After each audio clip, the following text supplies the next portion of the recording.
Napakaraming nagtatag sa atin ng kakaibang pangyayari na ito. Magkakaroon daw tayo ng 2 moon ngayong buwan at sa susunod na buwan. Magkakaroon daw ng tila second moon o pangalawang buwan ng Earth simula ngayong September. Ang iba ay nagtatanong kung ano ang nangyayari. Ang iba naman ay nangangamba na baka pumasok ito sa Earth at magdulot ng kapahamakan.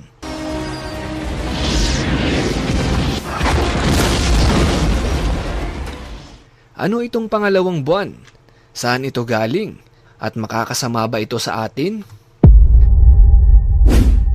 Viral na topic na pagkakaroon ng 2 moon. Yan ang ating aalamin.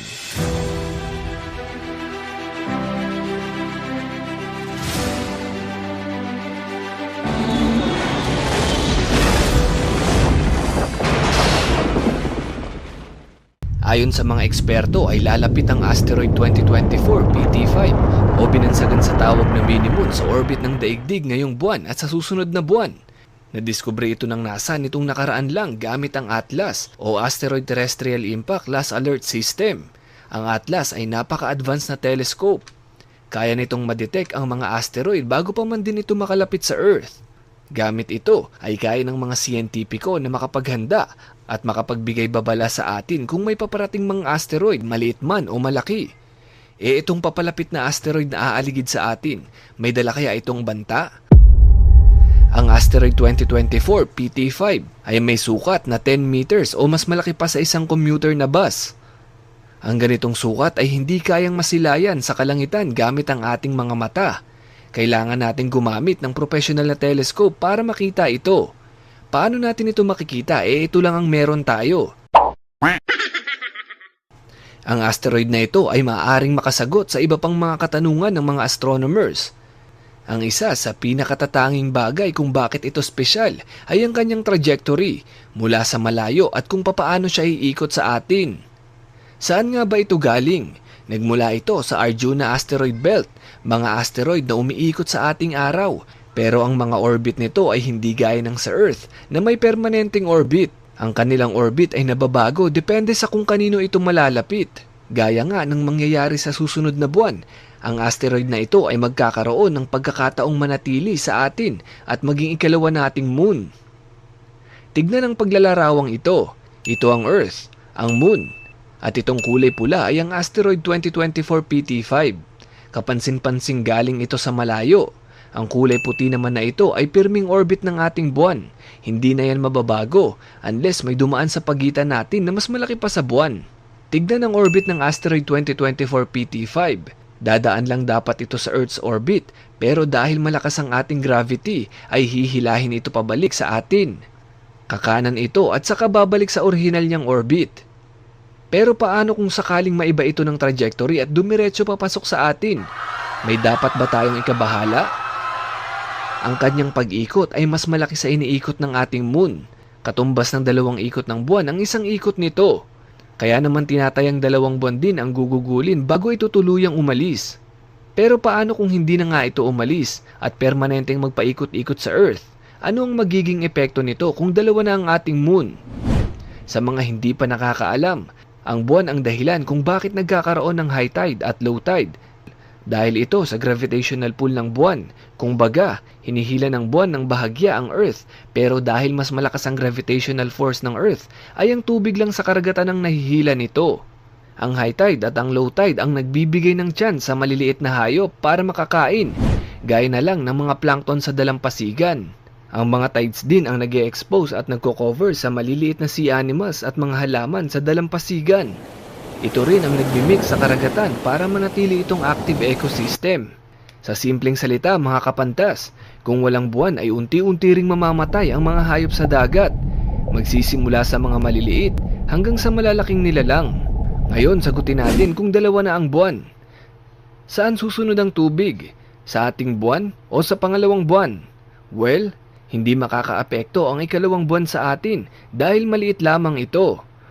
Wala itong sariling gravitational force kaya magpapalutang-lutang lang ito sa ating orbit. Sa kabilang banda, nakumpirma na malaki ang tsansa na pagkatapos nitong umikot sa mundo natin ay aalis din ito. Ganun talaga, may mga darating para paikutin ka at aalis din agad. Okay. Mabuti na nga ito. kesa pumasok pa siya sa mundo mo at magdulot pa ng pinsala. Pero napaisip ka na rin ba? Paano kung bigla rin kumawala ang orihinal na buwan sa orbit ng Earth? Kapag nangyari ito ay magiging sobrang napakadilim ng gabi dahil ang ating buwan ay nagsisilbing reflector ng liwanag mula sa araw. Ibig sabihin, wala talagang sariling liwanag ang buwan. Isa lang itong napakalaki at malamig na bato sa kalawakan. Kung walang buwan, ay mahihirapan ang mga nocturnal animals mag-navigate sa gabi. Mahihirapan silang makakain at makapamuhay ng normal.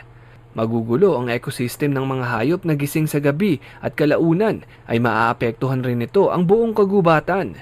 Kaya pasalamat tayo dahil may buwan. Binabalansin nito ang takbo ng ating kalikasan. Ang asteroid 2024 PT5 ay hindi ang unang asteroid na bumisita sa atin. Nandyan din ang 2006 RH120. Mas maliit ito ng kaunti sa kasalukuyang asteroid, pero tumagal ito ng halos 1 taon sa orbit ng Earth bago lumabas. Ito ang dahilan kung bakit nagkaroon ng malaking interes ang mga astronomers para pag-aralan ang mga NEO o Near-Earth Objects.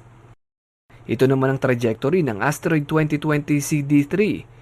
Nadiskubre ito noong 2018 at nanatili malapit sa atin ng 2 taon. Kakaiba ang naging ikot nito sa Earth kaya mas lalong namangha ang mga eksperto.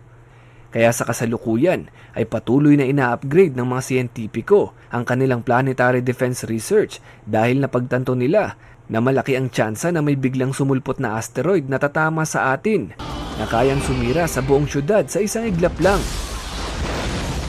Ang sukat ng mga naunang asteroids ay hindi kayang makapinsala sa atin ayon sa mga eksperto. Pero alam nyo ba kung ano ang kinakatakot nila? Yun ay tamaan tayo ng isang asteroid na may sukat na 140 meters. Dahil ang ganitong sukat ay hindi kayang tunawin ng ating atmosphere at talagang magdudulot ng grabing pinsala sa tatamaan nito. Hindi lang isang bahay, kung hindi malaking lugar gaya ng buong Metro Manila. Ang maliit na asteroid na gaya ng papalapit ngayon sa atin ay hindi dapat ikabahala.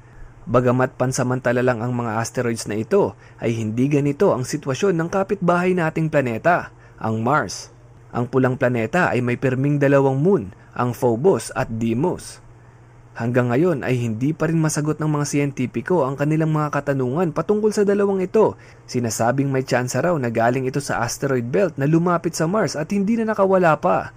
Pinaniniwalaan ding tipak o bahagi ito ng mga nagsalpukang bagay na malapit sa Mars. Dahil sa mga moon na ito, kasama na rin ang ating buwan at mga asteroid sa ating solar system, ay mas naiintindihan ngayon ng mga siyentipiko kung paano gumagana ang gravity. Kung wala sila na nakapaligid sa atin, ay maaaring hanggang ngayon ay wala pa rin tayong ideya kung paano gumagalaw ang Earth sa orbit nito. Anong masasabi mo sa videong ito, kapantas? I-comment mo lang sa ibaba. Yun lamang po para sa videong ito. Muli, ako si Mr. Pantas at sa channel na ito, libre ang matuto.